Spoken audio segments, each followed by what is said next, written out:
Swami is gliding towards us. I heard a message, Swami's voice. I was very happy that Swami is walking back. Maybe he'll say something. Many instances like these made me build trust on Swami. Swami smiled very brightly, as if telling, yes. I did not want to miss the opportunity of being with Swami. Heart-to-heart conversation. He told me mentally, learn Vedas.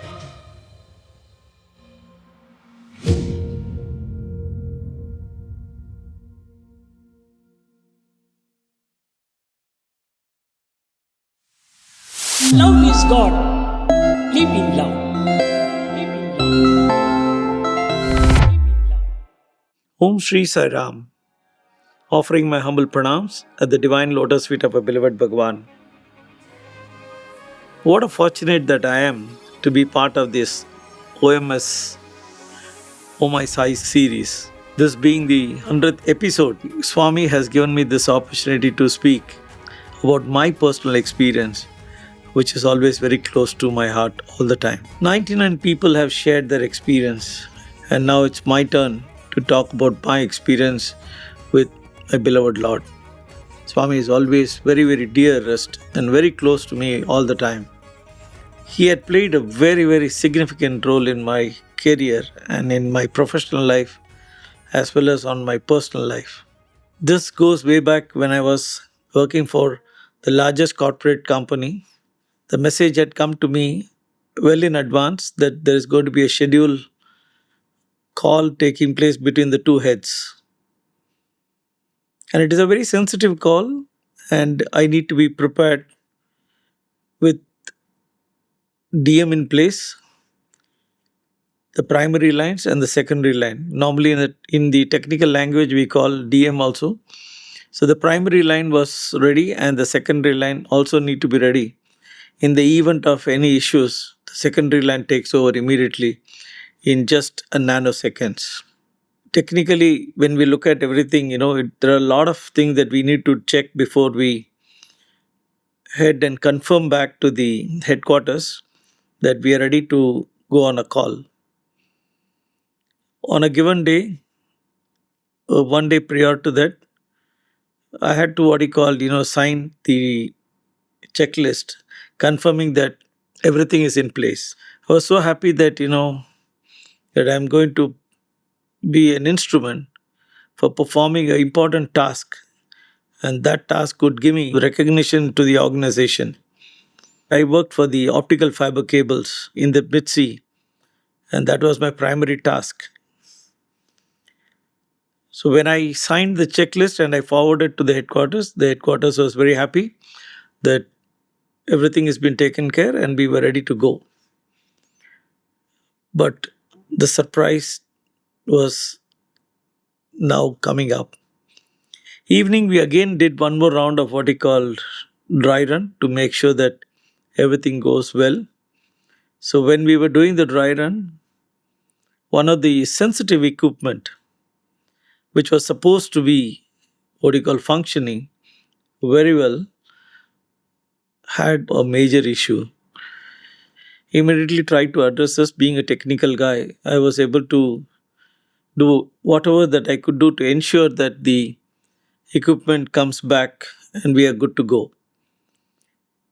But to my surprise, it did not wake up. In the sense, it was not powering actually. And I had to just keep going on doing all kind of mechanism.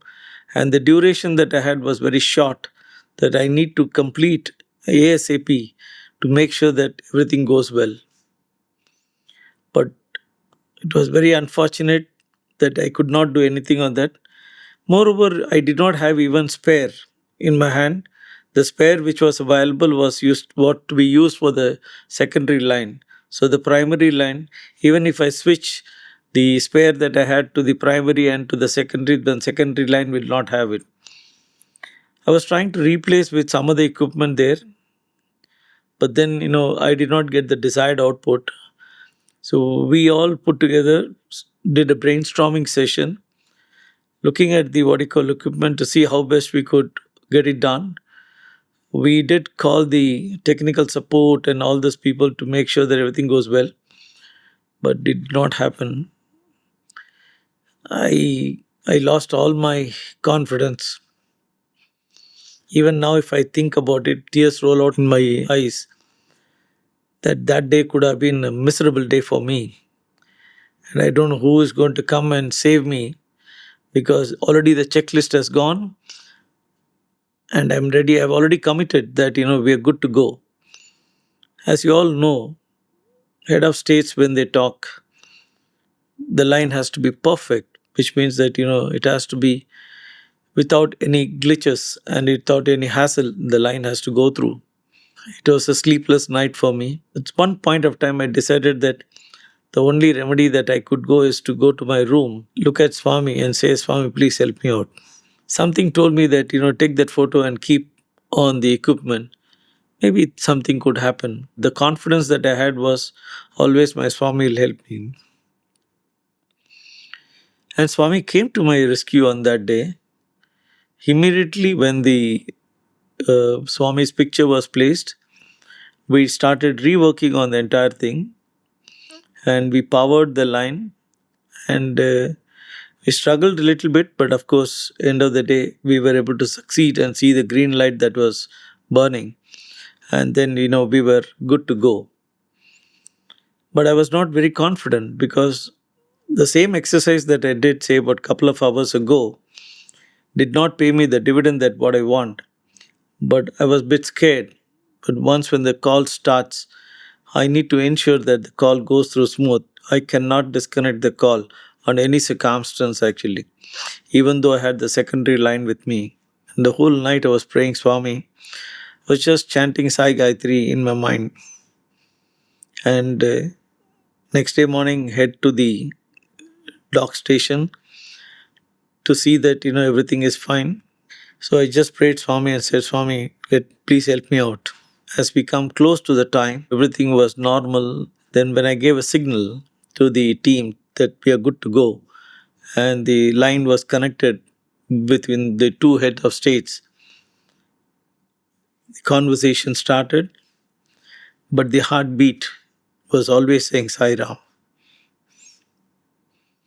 I did not think of anything else. I did not even look at the monitor, which I'm supposed to look at it, and I'm only going to close my eyes and pray Swami till the call gets over. It so happened that there was no hitches. The line was perfect, and it was absolutely crystal clear, and we could complete the task. And it was a long call of more than, say, about 35 to 40 minutes, and the equipment sustained. And at the end of the 45th, when the call was over, and we got the thanks message from the headquarters saying that the call is done, now we can disconnect, the equipment failed. Brothers and sisters, is it not the biggest miracle of anybody's life? Should things go wrong, imagine, what could be the scenario.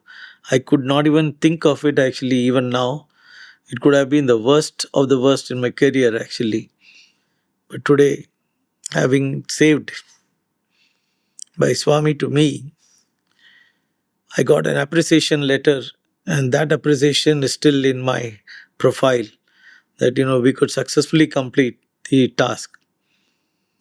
This is my greatest achievement, that I could see that where unseen hand was there on every move of mine, and Swami keeps what he call talking, communicating to me. That's why I always say my Swami is my buddy, actually, and Swami is always holding my hands and he walks. Even in the media center, when I took charge in 2018, I only prayed to Swami, give me the strength, give me the knowledge, and give me the what you call the time, and give me the best team to work. Today, I am very proud to say that the team that I head, the team that I have today in the media center, is performing to the optimum level, and we are growing leaps and bounds, and I'm sure each one of you would have been experienced. This is definitely the biggest what you call oh my sai to me, actually, and I'm always sincere and loyal to my Bhagawan. And what is the biggest achievement is the centenary year celebration. We in the media center are leading from the front to make sure that Swami's message reaches millions and millions of houses actually. And that is the only goal that we have. The same Swami who helped me in communicating between the two heads is now communicating between Prasanthi Nilayam and the devotees across the world. Jai Sai Ram. So this happened in the 1970s. 4 scientists came from Hyderabad to Puttaparthi. They were with Bhagawan in the interview room for the first time. And being scientists, they had their own doubts and their own questions. Swami looked at one of them and asked, "Tell me, what do you want?" And one of these scientists said, "Swami, can you get me a watch made in Switzerland? Can you give me a Swiss watch?" And Swami instantly waved his hand and materialized a Swiss watch with a serial number, with a make. It exactly looked like a watch made in Switzerland with all the details. Now, when they came out of the interview room, all these 4 scientists were so curious. They immediately called their friend in Switzerland and this gave the details of this watch. And they said, "Can you find out from the manufacturer which retailer is having this watch?" And their friend did the homework from the manufacturer. He found out which is the shop, the retailer which should be having that watch with that particular serial number.